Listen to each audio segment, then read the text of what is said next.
Hi everyone. Class first पे आपका स्वागत है। मैं रजनी कुमार आपको आज के लेक्चर में स्वागत करते हैं। तो दोस्तों आज हम पढ़ने वाले हैं क्लास सिक्स की एनसीईआरटी। क्लास सिक्स की एनसीईआरटी क्लास सिक्स की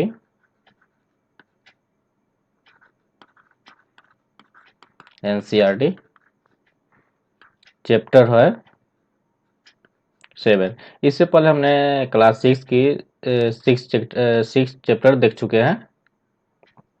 आज हम पढ़ेंगे 7 चैप्टर। तो आज देखेंगे इस चैप्टर में आगे क्या क्या पढ़ना है। आप इस अध्याय में क्या क्या जानेंगे, चलिए देखते हैं आज क्या क्या जानेंगे। नगर पालिका पहले देख लेंगे हम लोग, वार्ड देख लेंगे, वार्ड पार्षद किसे कहते हैं, पार्षद समिति किसे कहते हैं, नगर निगम किसे कहते हैं, कॉन्ट्रैक्ट रोजगार क्या होता है, नगर निगम और नगर पालिका में क्या अंतर है, महापौर या मेयर, मेयर किसे, मेयर का नाम आप बहुत बार सुने होइएगा, अगर शहर में रहते होइएगा तो। मेयर, कमिश्नर या प्रशासनिक कर्मचारी, दोनों एक ही है। पुलिस प्रशासन। तो दोस्तों हम जब देखते हैं ना, जैसे जब भी नगर का नाम सुनते हैं, नगर का पहले तो आपको ये पता होना चाहिए नगर किसे कहते हैं। नगर, तो आप कभी नगर सुनते होइएगा ना, तो नगर निगम का कूड़ा करदा, कूड़ा कचरा, ये सब आपके ध्यान में आता होगा। सबसे पहले नगर किसे कहते हैं। नगर, नगर, इससे पहले नगर जान चुके हैं हम चैप्टर 6 में, फिर भी यहाँ पे थोड़ा सा देख लेंगे ओवरव्यू। जैसे वह क्षेत्र जहाँ की 50% से अधिक जनसंख्या अपनी जीविकोपार्जन, क्या है, जीविकोपार्जन यानी जीने के लिए जो पैसे की, धन की आवश्यकता होती है, वो गैर कृषि पर आधारित होता है। जैसे गैर कृषि का मतलब क्या हुआ, कोई उद्योग यानी कंपनी, बड़े बिल्डिंग में जो एचआर काम करते हैं, कर्मचारी काम करते हैं, उसके जो होते हैं गैर कृषि, जो कृषि पर आधारित है, उसको गैर कृषि बोलेंगे। तो 50% से अधिक जनसंख्या शहर नगर में कृषि पर आधारित नहीं होती है। कंपनी, मॉल, यानी कृषि छोड़कर सारे चीज पर आधारित होते हैं, उसको गैर कृषि जीविकोपार्जन कहते हैं। क्या है, उससे नगर की संज्ञा दी जाती है तथा तथा उसके अध्ययन को क्या कहा जाता है, नगरीय शास्त्र, नगरीय शास्त्र कहा जाता है। अब कहा जाता है तो कहा जाए तो नगर 74वें संशोधन अधिनियम, 74वें संशोधन अधिनियम में नगर के बारे में दिया गया है। जैसे 73वें में दिया गया है, 73वें में दिया गया है पंचायती राज।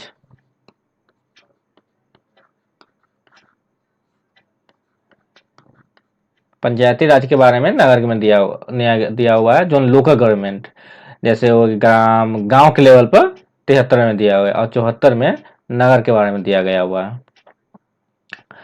तो क्या है इसके संविधान में क्या प्रावधान है, इसको हम अगले स्लाइड में देखते हैं। चलिए अब आती है नगर पालिका। नगर पालिका किसे कहते हैं, नगर पालिका, नगर पालिका के कहते किसे हैं। कहा गया है, यानी कहा जाता है कि 1 लाख से ज्यादा जनसंख्या रखने वाले, यानी कि जो इतना क्षमता हो उसको रखने का, और 1 लाख हो, उसको नगर पालिका कहा जाता है। लेकिन ऐसी बात नहीं है, क्योंकि ऐसा देखा जाता है ना, देखा गया है 20,000 से ऊपर जनसंख्या जिनका है, वो भी नगर का रूप लेकर नगर पालिका उसकी संज्ञा उसको दी जाती है। तो इस स्लाइड में हम देख लेते हैं क्या है। भारत के अंदर नगरपालिका एक ऐसा शहरी स्थानीय निकाय है जिसके अंदर 1 लाख 1 लाख, 1 लाख वाली आबादी यहाँ से इससे ज्यादा वाले क्षेत्र की व्यवस्था रखती है, यानी कि 1 लाख तक व्यक्ति की व्यवस्था एक कर सकता है रहने के लिए नगर पालिका। तो उसको नगर में शामिल किया जाता है। उसके बाद नगर पालिका को उसका संज्ञा दी जाती है, नगर पालिका की संज्ञा। कहा जाता है इन आबादी में रह रहे लोग से संबंधित तहसील जैसे सभी कार्य प्रशासन का कार्य करती है, यानी कि शहर में जितने लोग रह रहे हैं उसके क्या क्या कार्य हैं, जैसे कूड़ा करकट हटाना, सफाई सुथरा करना, फिर से क्या कहते हैं तहसील का व्यवस्था करना, उस सब नगर पालिका का काम हो जाता है। और कहा क्या गया है, क्या गया देखिए, नगर पालिकाओं में आबादी की सीमा 20,000 से ज्यादा को भी शहर का रूप में तब्दील किया गया था। जैसे कि पहले कोई एक कस्बा था, उसको 20,000 से कम 20,000 जनसंख्या थी या उससे ज्यादा थी, उसको जो कस्बा पहले था, जो कस्बा था पहले, कस्बा हमको बता चुके हम कौन सा है, शहर और गांव की बीच की जो स्थिति होती है उसको कस्बा कहते हैं। तो जो कस्बा था उसको अब परिवर्तित कर अपग्रेड करके उसको अब नगर के रूप में दे दिया गया है, जिसमें अब नगर पालिका की भूमिका होती है। तो ऐसी बात नहीं है कि 1 लाख जनसंख्या हो तभी नगर पालिका हो, ऐसी बात नहीं है। 20,000 जो होती है उस पे भी दिया जा चुका है इससे पहले भी। क्या क्या गया है, पंचायती राज व्यवस्था के तहत जिन्हें पहले शहर के रूप में घोषित किया गया था, उनकी आबादी चाहे 1 लाख से कम हो वह उससे आगे हो, यानी ऐसा होता है ना, जैसे 1 लाख जनसंख्या हो या उससे ज्यादा हो, उसको नगर नगर की संज्ञा दी जाती है, उसमें नगर पालिका स्थापित की जाती है। लेकिन कभी कभी ऐसा देखा जाता है कि 20,000 जनसंख्या है उसको भी नगर का संज्ञा देकर नगर पालिका वहां पर स्थापित की जाती है। ये नगर पालिका नगर पालिका परिषद भी सुने हुए हैं कभी। अगर इस संविधान में क्या है नगर पालिका के लिए, हम नेक्स्ट स्लाइड में देखते हैं क्या कहा गया है। देखिए, नगर पालिका का संबंध सीधे सीधे राज्य सरकार से होता है। मतलब क्या हुआ, कोई अगर शहर में प्रशासनिक कार्य ऐसा, गैर प्रशासनिक कार्य ऐसा हो रहा है जो असामाजिक तत्व बिगाड़ रहे हैं, उसके लिए अगर नगर पालिका चाहे तो डायरेक्ट राज्य सरकार से संपर्क साध सकती है। क्या लिखा हुआ है, कोई भी प्रशासनिक मामला आए यह सीधे ही राज्य सरकार से बात कर सकती है, डायरेक्ट बात कर सकती है कि हमारे शहर में ऐसा हो रहा है। किसी भी कोई भी बीच का जो ऑफिसर रहते हैं उसकी कोई जरूरत नहीं होती। क्या है, नगर पालिका नगर पालिका को अनेक अधिकार के साथ साथ कुछ कर्तव्य का पालन करना पड़ता है, यानी कि उसके पास बहुत सारे कर्तव्य होते हैं, उसको पालन करना होता है। नगर पालिका संवैधानिक संविधान के 74वें संशोधन अधिनियम के अंतर्गत आता है। आपको बोलने हम पहले ही, जो नगर निगम है, नगर पालिका है, ये सब 74 में आते हैं, 74वां संशोधन अधिनियम के तहत आते हैं। इस संविधान में क्या नीति है, क्या इसका है, क्या कहा गया, एक नीति कानून के अनुसार संविधान के अनुच्छेद 243 क्यू के अंदर साफ साफ लिखा गया है कि हर राज्य के लिए ऐसी इकाई का निर्माण होना अनिवार्य है। ये संविधान में कहा गया है, कितना में, अनुच्छेद कितने में कहा गया है, 243 क्यू में कहा गया है। क्या है, नगर पालिका का कार्य क्या है, अगर नगर पालिका है तो उसकी कार्य भी तो होगी। क्या कार्य है, तो पहला कार्य यह है, क्या है, नगर पालिका के कुछ अधिकारों के साथ साथ अपने क्षेत्र के अंदर कुछ कार्यों की भी जिम्मेदारी रखता है। क्या जिम्मेदारी रखता है, जैसे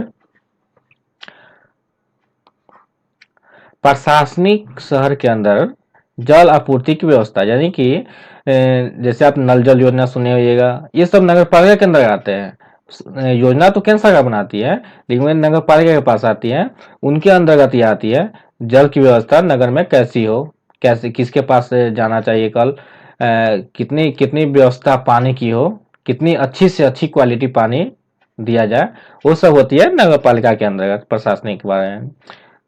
सेकेंड क्या है, नगर पालिका के तहत आ रहे क्षेत्र के अंदर अस्पतालों की देखरेख करना और उसकी समय समय पर जांच करना। यानी कि अस्पताल में जो हो रहे हैं, अस्पताल में जो अंदर काम चल रहे हैं, जो डॉक्टर काम कर रहे हैं, वो अच्छी तरह से जांच कर रहे हैं या नहीं, साफ सफाई है कि नहीं, वो अच्छे से काम कर रहे हैं, उसकी भी जांच करना नगर पालिका के अंतर्गत आता है। थर्ड क्या है, प्रशासनिक शहर में बनी सड़कों का निर्माण कार्य को देखना तथा उसकी जांच करना। यानी कि शहर में जितने सड़क निर्माण होते हैं उसको जांच करना, किस तरह से बन रहे हैं, अच्छी तरह से बन रहे हैं या नहीं बन रहे हैं, उसका निर्माण करवाना, अगर खराब है तो निर्माण कराना। शहर में अगर अग्निशमन पूरे शहर के अंदर अग्निशामक दल की पूर्ण व्यवस्था कर रखना। यानी कहीं पे आगजनी हो जाती है, कहीं पे आगजनी हो जाती है तो वहाँ पे बुझाने के लिए, आग बुझाने के लिए अग्निशामक यंत्र होती है, बड़े बड़े गाड़ी होते हैं, उस दल होते हैं, उसकी व्यवस्था करना, ये भी नगर पालिका के अंदर आता है। क्या है, शहर के कूड़े करकट और जल निकास की पूर्ण व्यवस्था करना। यानी कि शहर में जितने भी कचरे कुचरे होते हैं उसको साफ सफाई करने के लिए भी नगर पालिका की भी भूमिका होती है। पानी की निकासी, जैसे नाला नाला का पानी रोड पे आ जाते हैं, नाली के पानी, उसको साफ करना, उसकी व्यवस्था कैसे की जाए, वो भी नगर पालिका के अंतर्गत ही आते हैं। शहर में शहर में हो रहे जन्म और मृत्यु का रिकॉर्ड भी पंजीकरण वही करता है। लेकिन शहर में किन हॉस्पिटल में कितना बच्चा जन्म हुआ, कितना मृत्यु हुआ, तो जन्म प्रमाण पत्र और मृत्यु प्रमाण पत्र निर्गत करने का काम भी नगर पालिका का ही होता है। अब है शहर के अंदर उद्यान पार्क और खेल मैदानों का को बनाए रखना। यानी कि जो पार्क है, सरकारी पार्क होते हैं, खेल मैदान होते हैं, उसकी व्यवस्था को सुनिश्चित करना कि अच्छी तरह सब व्यवस्था अच्छी तरह काम करे कि नहीं। उसमें फील्डिंग करनी है, उसमें पानी करनी है फील्ड में, वो भी काम नगर पालिका की होती है। अब है शहर के गरीब कस्बों तथा बस्तियों के बच्चों को शिक्षा प्रदान करना।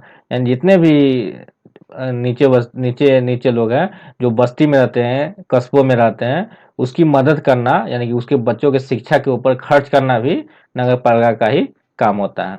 अब चलिए मान लीजिए इतना काम है तो इसके लिए पैसा भी तो होना चाहिए ना, पैसा की जरूरत होनी चाहिए। जैसे इसमें जो कर्मचारी काम कर रहे हैं, कहाँ से पैसा मिलेगा, उसमें जितने इतने क्या कहते हैं, सड़क बनाना, शिक्षा प्रदान करना, कहाँ से पैसे आएंगे, तो उसके कोई स्रोत तो होंगे ना।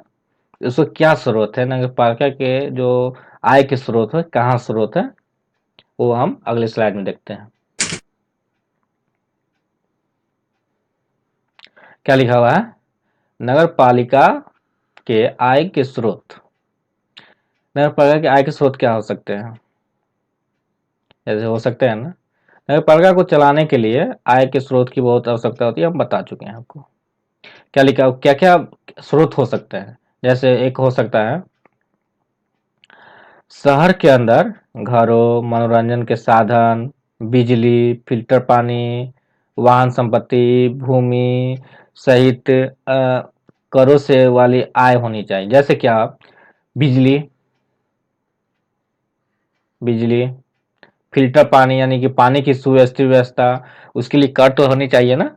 कर, जो आप संपत्ति रखते हो, वाहन यानी कि कोई कार रखते हैं, उसके लिए तो टैक्स आपको देना पड़ेगा। भूमि है, आपकी जमीन है, तो उसके लिए तो टैक्स देना पड़ेगा, वहां से टैक्स आते हैं, तो सारे सारे टैक्स जाते हैं नगर पालिका के अंतर्गत जाते हैं। क्या अगला आय का स्रोत क्या हो सकता है, शहर के अंदर सॉरी अंदर बनी सड़क पर टोल टैक्स होने वाली आय। जैसे कि आप कहीं पे ये जाइएगा तो रास्ते पे टोल टैक्स होते हैं, टोल प्लाजा, वहां से जो टैक्स आते हैं, जिस नगर के अंदर, जिस शहर के अंदर आते हैं टोल प्लाजा, उस सारा टैक्स टैक्स जाते हैं उस नगर के पास, यानी नगर पालिका के पास। वो भी एक आय का स्रोत है। अगला क्या है, रैन बसेरा। कहीं कहीं आप देखिएगा रोड के किनारे बहुत सारे घर बने होते हैं सरकार की, उस पे उसमें रहने के लिए आपको 5 रुपये, 10 रुपये, 2 रुपये, जितना नगर पालिका रखती है उतना देने पड़ती है। उसके बाद वहाँ पे आप फ्री रहिए, फ्री ऑफ कॉस्ट रहिए। होटल, पर्यटन, यानी कि होटल पे जितने आप टैक्स लगाते हैं वो भी आय का एक स्रोत है। पर्यटन, जैसे पर्यटन या कोई स्थल होता है, वहाँ पे जो आती है, तो अधिकांश पर्यटन होते पर्यटन स्थल उस सरकार के अंतर्गत आते हैं। तो उस पर जितने कम टिकट होती है, जितने टिकट होती है, उस सारे टिकट का पैसा सरकार के पास जाती है, नगर पालिका के पास जाती है। किराया पर कमरा, यानी किराए पर आप कमरा लेते हैं, तो आप एक मकान मालिक को पैसा जो होते हैं, वो मकान मालिक भी टैक्स के रूप में नगर पालिका को देते हैं। तो एक तरह से ये भी तो हो गया आय का स्रोत ना। आप क्या है, सट्टा, नगर पालिका की संपत्ति किराए पर देकर उसे होने वाली है। जैसे नगर पालिका की बहुत सारी ऐसी संपत्ति होती है जो प्राइवेट कंपनी को देती है, इस पे आप ये कुछ भी काम कीजिए लेकिन हमें टैक्स आपको देना पड़ेगा, तो वो भी एक आय का स्रोत हो जाता है। अगला आय का स्रोत नगर पालिका क्या होगा, शहर के अंदर सभी नियोक्ताओं, सरकारी और निजी क्षेत्र में व्यवसायी लोगों से कर, यानी कि शहर में जितने लोग टैक्स देते हैं, तो ऐसे नहीं है केंद्र के पास नहीं जाता, केंद्र के पास जाता है और कुछ अंश नगर पालिका के पास भी रह जाता है, तो वो भी एक आय का स्रोत है। तो नेक्स्ट स्लाइड पर आ गए हम लोग।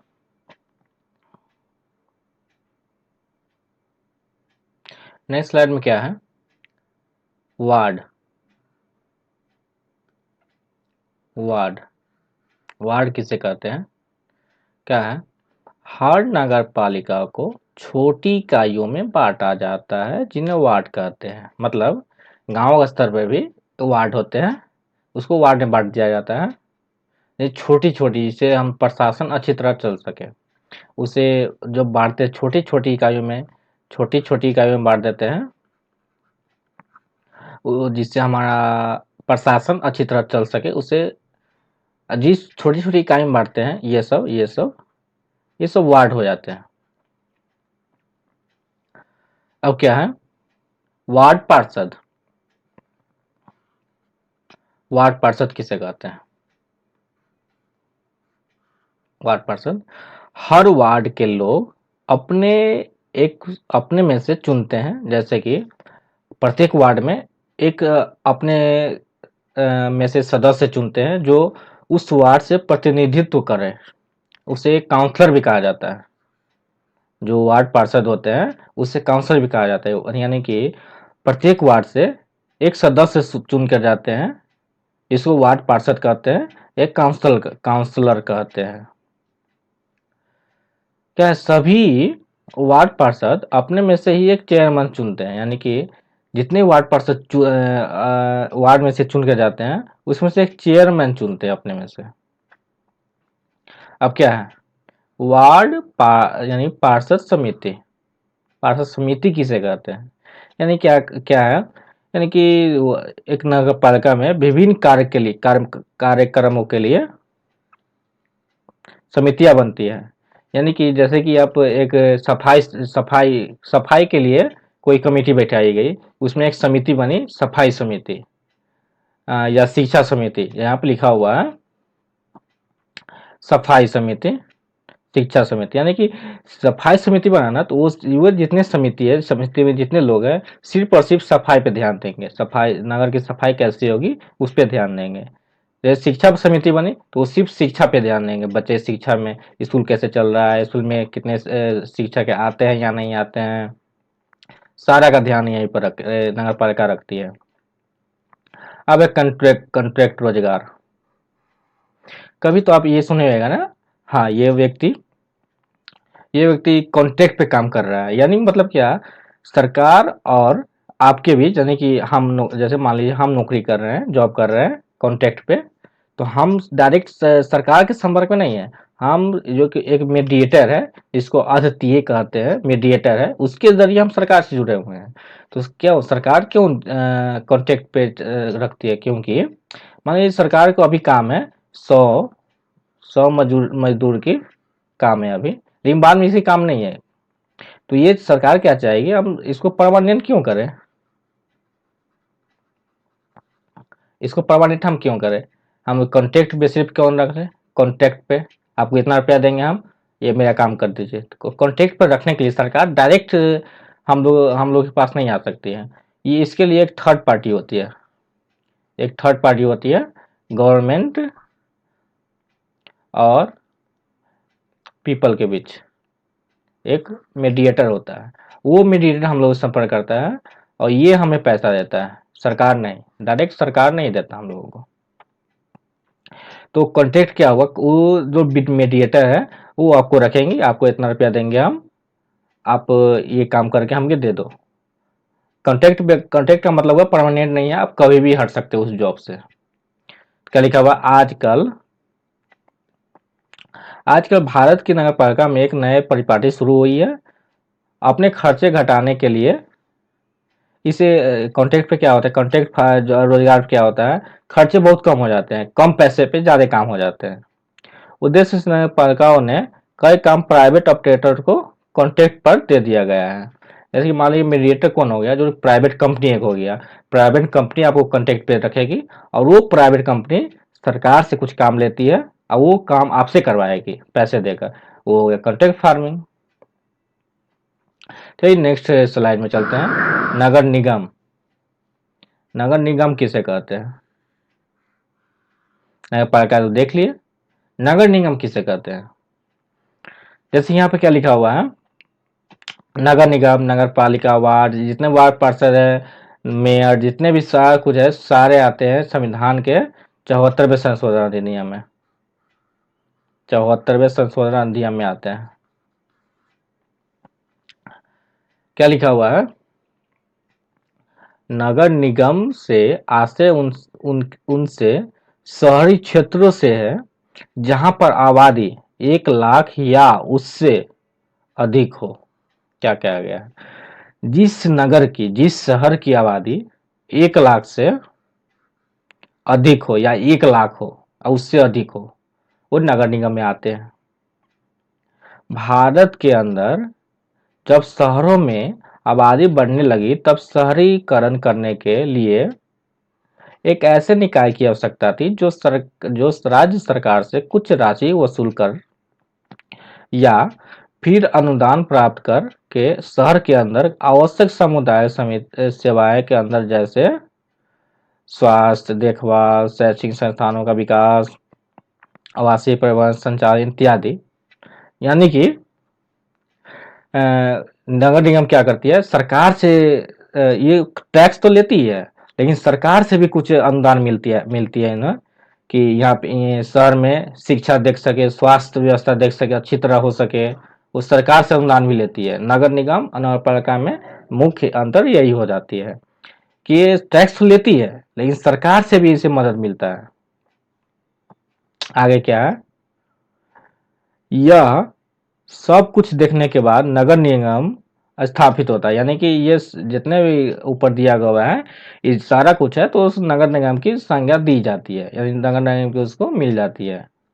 जैसे अधिकांश आपको राजधानी में देखे हुए कैपिटल में, जितने भी राज्य कैपिटल है उसमें नगर निगम ही होते हैं, क्योंकि वहाँ पे सारे प्रशासनिक ऑफिस होते हैं इसलिए, और बहुत सारे आबादी भी होते हैं कैपिटल में इसलिए।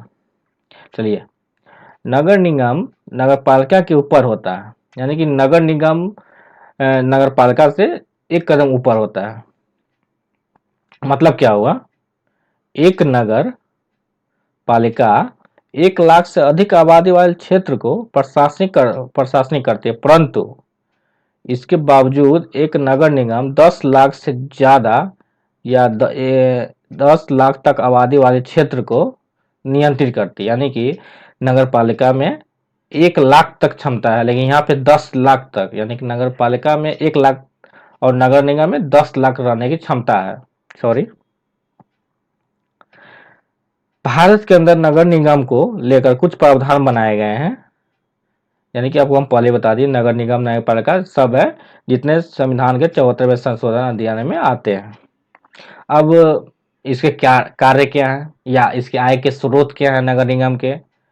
जैसे नगर पालिका में हम देखे थे सबसे ज्यादा उसके पास आय का स्रोत था तो कर से था, यानी टैक्स से था। इसके आय के स्रोत क्या है, नगर निगम के आय के स्रोत क्या है, नगर निगम के आय के स्रोत क्या हो सकते हैं। अधिकांश उसी तरह होते हैं जैसे नगर निगम में होते हैं, लेकिन इसमें थोड़ा सा कुछ अंतर हो जाते हैं। क्या लिखा हुआ है, नगर पालिका के मुकाबले नगर निगम को उनसे ज्यादा धन की व्यवस्था करनी पड़ती है, क्योंकि एक नगर निगम में आबादी नगर पालिका के मुकाबले 10 गुना ज्यादा होती है। नगर निगम के आय के स्रोत ठीक नगर पालिका के जैसे ही होते हैं, परंतु इसमें कुछ बदलाव भी होते हैं। जैसे मान लीजिए 10 गुना होता है, 10 गुना क्या होता है कि नगर निगम के आय के स्रोत 10 गुना अगर कहा जाए तो नगर पालिका से 10 गुना होते हैं। कैसे होते हैं अब देखते हैं इसमें आगे क्या है। पहला, एक नगर निगम की आय का स्रोत शहरों के अंदर पानी की व्यवस्था से बाजार में और वाहनों द्वारा कर वसूल करने से होता है, यानी कि अधिकांश ये सारे है ना, सारे नगर पालिका के ही होते हैं। तो अगर हमने आगे देखा जाए आगे स्लाइड में से कार्य क्या हो सकते हैं, कार्य में कुछ अंतर हो जाएंगे।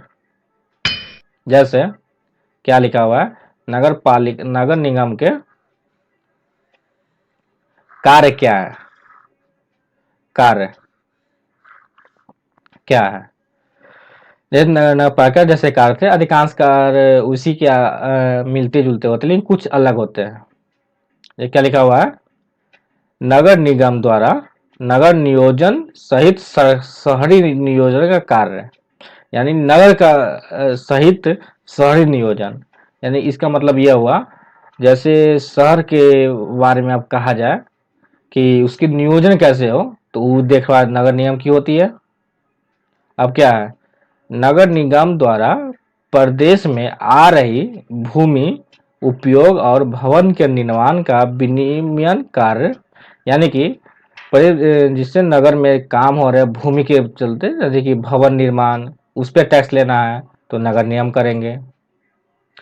अब क्या लिखा हुआ है, नगर निगम द्वारा प्रदेश के अंदर आर्थिक और सामाजिक विकास के लिए योजना बनाना, यानी कि नगर निगम द्वारा क्या किया जाता है शहर के अंदर आर्थिक और सामाजिक, क्या लिखा हुआ है, आर्थिक और सामाजिक विकास, यानी कि आर्थिक रूप से भी मजबूत करना है शहर को और सामाजिक रूप से भी कैसे मजबूत किया उसके लिए योजना बनाना नगर निगम का काम होता है। अब क्या है, बनाई गई योजनाओं पर अमल करना, यानी सरकार ने जो योजना बना दी या नगर निगम में जो योजना बनाई उसको अमल में कैसे लाया जा सकता है, उसको अगर अमल में कैसे लाया जा सकता है तो उसको प्रशासन द्वारा लाया जा सकता है, वो भी नगर निगम के पास होता है। जैसे इस पिक में आपको दिख रहा होगा नगर निगम ने जो अवैध कब्जा कर रखा है सरकारी जमीन पे उससे डोजर द्वारा तोड़ा जा रहा है। जैसे हाल ही में आपने सुने होइएगा कंगना रनावत को मुंबई में कंगना की ऑफिस को तोड़ दिया गया नगर निगम द्वारा। तो उसके पास इतनी शक्ति होती है कि वो आप अवैध कब्जा किए हैं तो उस पर आप वो टैक्स लगा सकती, तोड़ फोड़ कर सकती है, उतनी तो होती है। नगर निगम द्वारा प्रदेश के घरेलू औद्योगिक और वाणिज्यिक के जल की आपूर्ति कराना, यानी कि जल की आपूर्ति जैसे नगर पालिका कराते थे वैसे करवाना। स्वास्थ्य की देखभाल करना, शहर के अंदर आपातकालीन स्थिति जैसे अग्निशामक यंत्र ये नगर पालिका की तरह ही होती है। शिक्षा व्यवस्था कराना, गरीबी का उन्मूलन कराना यानी गरीबी कम करना, समाप्त कर देना, ये भी नगर निगम के काम आते हैं। चलिए नेक्स्ट स्लाइड में चलते हैं। अब है नगर निगम और नगरपालिका में अंतर, यानी कि नगर निगम और नगरपालिका में क्या अंतर हो सकते हैं।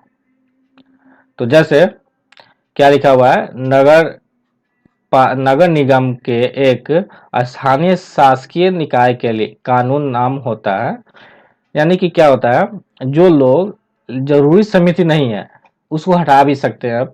जैसे मान लीजिए कोई ऐसी समिति है जो अब काम की नहीं है तो उसको आप हटा भी सकते हैं। क्या लिखा हुआ है, नगर निगम के एक स्थानीय शासी निकाय के लिए कानूनी नाम होता है जो शहर, काउंटियों, कस्बों, बस्ती, चार्टर बस्ती, गांव और नगर सहित स्थलों के लिए प्रयुक्त शब्द होता है।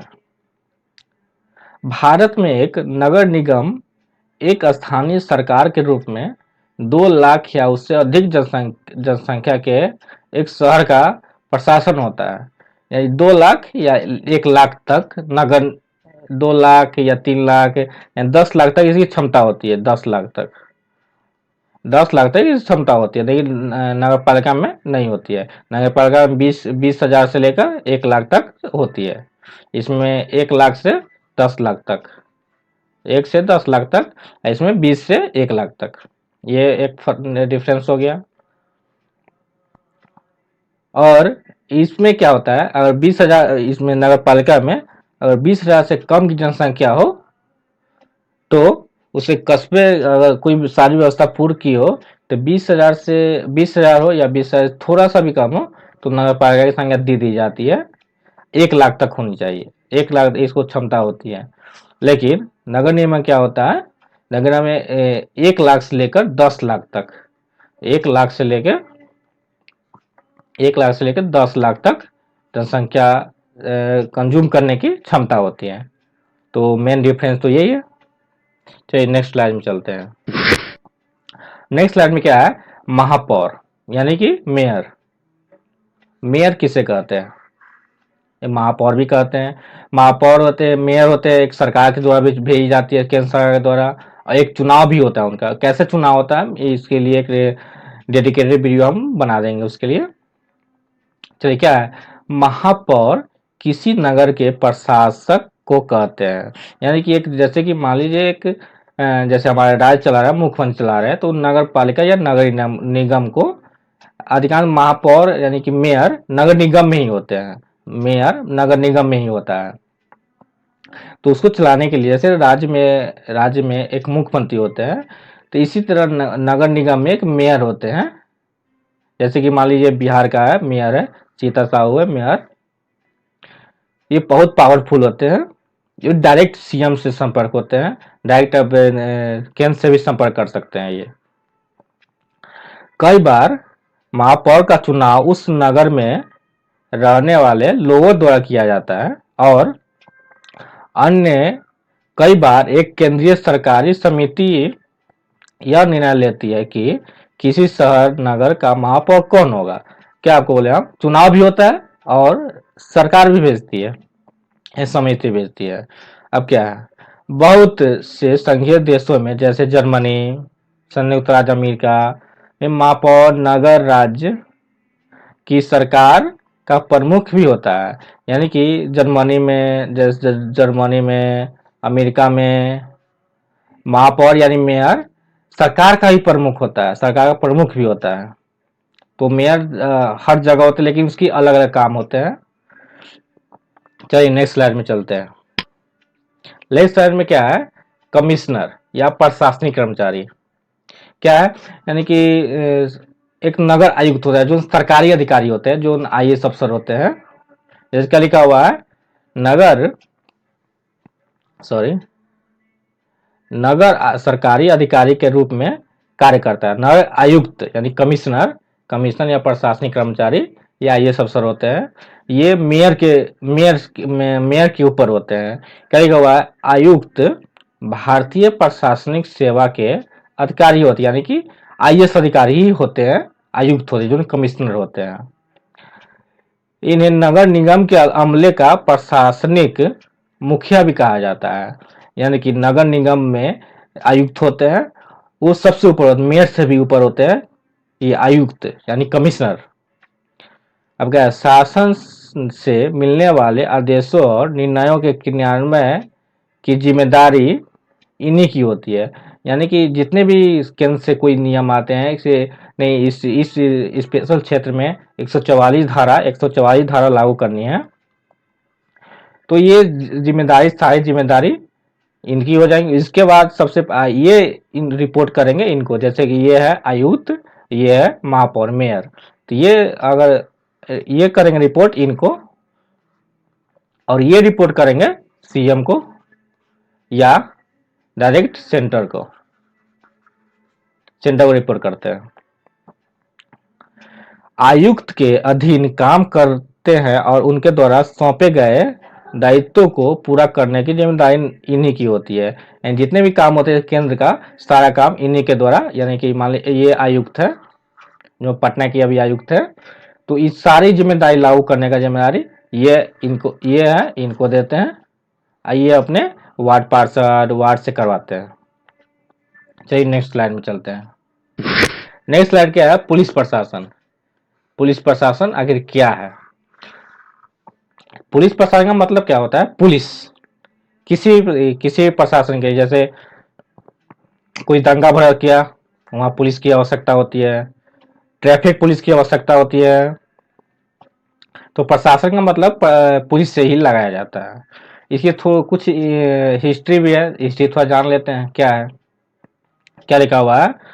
वर्तमान पुलिस प्रशासन की रूपरेखा का जन्मदाता लॉर्ड कर्नवालिस था। यानी जो पुलिस व्यवस्था अभी चल रही है ना, उसका जो जन्मदाता था, जो इसके एक तरह से कहे तो जन्म दिया था, यानी कि उदय किया था, तो लॉर्ड कर्नवालिस ने दिया था। लॉर्ड कर्नवालिस ने दिया था। क्या है, वर्तमान काल में हमारे देश में अपराध निरोधक संबंधी कार्य की इकाई है। यानी कि अपराध होते हैं, उसको रोकने के लिए पुलिस प्रशासन का बहुत आयत मात्रा में उपयोग किया जाता है। तो कहा जाए तो अपराध को रोकने के लिए पुलिस प्रशासन की आवश्यकता होती है। क्या है, जिसका जो लॉर्ड कर्नवालिस के समय भी था, जैसे जिसका दायित्व पुलिस पर ही था, यानी कि जितने भी हो रहे थे अपराध हो रहे, सबको रोकने का जिम्मेदारी पुलिस की थी। थाने में नियुक्त अधिकारी एवं कर्मचारियों द्वारा इन दायित्वों का पालन होता है। यानी कि जितने भी अपराध होते हैं, जितने भी थाने होते हैं, थाने में जितने भी होते हैं, पुलिस होते हैं, उसकी दायित्व होता है नगर में कम से कम अपराध को होने देना या नहीं होने देना। अब क्या है, सन 1861 के पुलिस एक्ट के दो आधार पर, यानी कि 1861 में एक पुलिस एक्ट बनाया गया था, जिसके आधार पर पुलिस प्रशासन प्रत्येक प्रदेश में स्थापित होगा। यानी कि 1861 में एक ऐसा एक्ट बना दिया गया था कि प्रत्येक प्रदेश में, प्रत्येक नगर में, कस्बा में एक पुलिस स्टेशन स्थापित होगा। इसके अंतर्गत प्रदेश में महानिरीक्षक की अध्यक्षता में और उप महानिरीक्षकों के नियंत्रण में जनपद पुलिस शासन स्थापित होगा। यानी कि प्रत्येक प्रदेश में, प्रत्येक कस्बा में, प्रत्येक गांव में एक थाना होगा। थाना के अंतर्गत उसके ऊपर अधिकारी होंगे, उसको कंट्रोल करेंगे, देखेंगे कैसा काम कर रहा है प्रत्येक जनपद यानी जिला।